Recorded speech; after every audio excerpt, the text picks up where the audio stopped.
안녕하세요. 반갑습니다. 이번 시간에는 말세에 대해서 알아보겠습니다. 말세란 세상의 끝날을 의미합니다. 이것은 신앙인들의 가장 큰 관심사 가운데 하나이기도 합니다.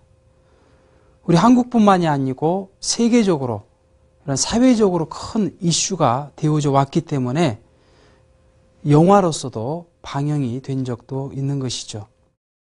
말세를 성서의 문자 그대로 이해한다면 그날에는 천변지기가 일어나고 상상할 수 없는 변이가 일어날 것으로 우리는 생각할 수 있습니다.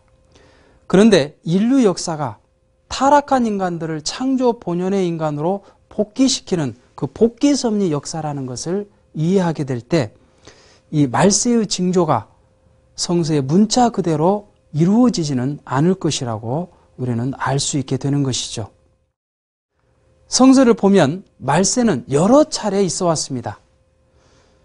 노아 때도 말세였습니다. 창세기 6장 13절을 보면 끝날이 내 앞에 이르렀으니 내가 그들을 땅과 함께 멸하리라고 기록되어 있습니다. 예수님 때도 말세였습니다.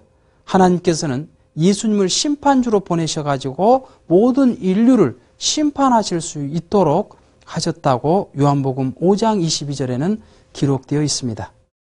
또한 재림주 때도 말세입니다.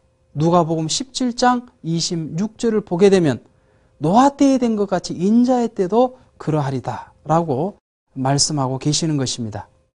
그런데 아직까지 이 땅은 그대로 있는 것을 보게 될 때 말세에 관한 성구가 무엇을 상징하고 있는지를 한번 알아보도록 하겠습니다. 베드로후서 3장 12절이나 창세기 6장 13절, 요한계시록 21장 1절 등의 그 성서를 보게 되면 말세에는 하늘과 땅을 멸하고 새하늘과 새 땅을 이룰 것이라고 기록하고 있습니다. 그런데 전도서 1장 4절을 보니까 땅은 영원히 있도다 라고 기록되어 있으며 시편 78편 69절을 보니까 그 성소를 산의 높음과 같이 영원히 두신 땅같이 지으셨으며 라고 기록되어 있는 것입니다. 그렇다면 하늘과 땅을 멸한다는 말은 무슨 말일까요?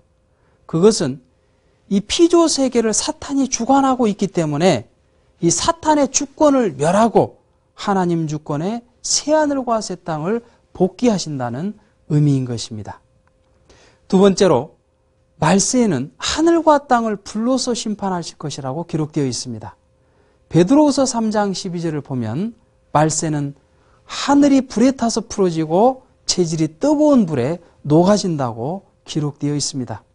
말라기서 4장 1절을 보게 되더라도 예수님 때도 불로서 심판하신다고 기록되어 있고 누가복음 12장 49절에 예수님이 불을 땅에 던지러 오셨다고 기록되어 있는 것입니다.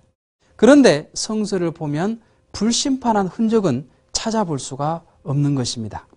그런데 야고보서 3장 6절을 보니까 혀는 곧 불이요라고 기록되어 있는 것입니다. 다시 말해 불심판은 혀의 심판이요 혀의 심판은 말씀 심판임을 알 수 있는 것입니다. 따라서 요한복음 12장 48절에 나의 한 그 말이 저를 심판하리라 라고 기록되어 있으며 데살로니가후서 2장 8절에 불법한 자가 나타나서 입의 기운으로 죽인다라는 기록이 있는 것입니다. 그렇다면 하나님께서는 왜 말씀으로 심판하시는 것일까요? 요한복음 1장 3절을 보게 되면 하나님께서는 말씀으로 인간을 창조하셨습니다. 따라서 우리 인간은 말씀의 완성실체가 되었어야 되는데 타락함으로써 그러한 인간이 되지 못했기 때문에 하나님께서는 말씀으로 인간을 다시 재창조하는 역사가 하나님의 복귀 섭리 역사였던 것입니다. 요한복음 1장 14절을 보면 말씀이 육신이 되어 우리 가운데 거하심에 우리가 그 영광을 보니 아버지의 독생자의 영광이요 라고 기록되어 있습니다. 곧 예수님은 말씀의 완성자로 재림하셔서 그 목적을 위한 심판도 말씀으로 하시게 되는 것입니다. 세 번째로 데살로니가전서 4장 17절을 보면 말세에는 지상 인간들이 끌어올려서 공중에서 주를 영접할 것이라고 기록하고 있습니다. 그런데 이 공중이란 공간적인 개념으로서의 하늘을 상징하는 것은 아닙니다. 성서를 보면 대부분 하늘은 죄 없는 선주권의 세계를 의미하고 땅은 타락된 악주권의 세계를 의미합니다. 마태복음 6장 9절을 보면 하늘과 땅의 무소부조로 존재하시는 그 하나님을 하늘에 계신 우리 아버지라고 기록하고 있으며, 요한복음 3장 13절에 육신을 쓰고 탄생하신 예수님을 하늘에서 내려온 인자라고 기록하고 있는 것입니다. 다시 말해서 하늘은 죄 없는 선주권의 세계를 상징하는 것을 의미하는 것이죠.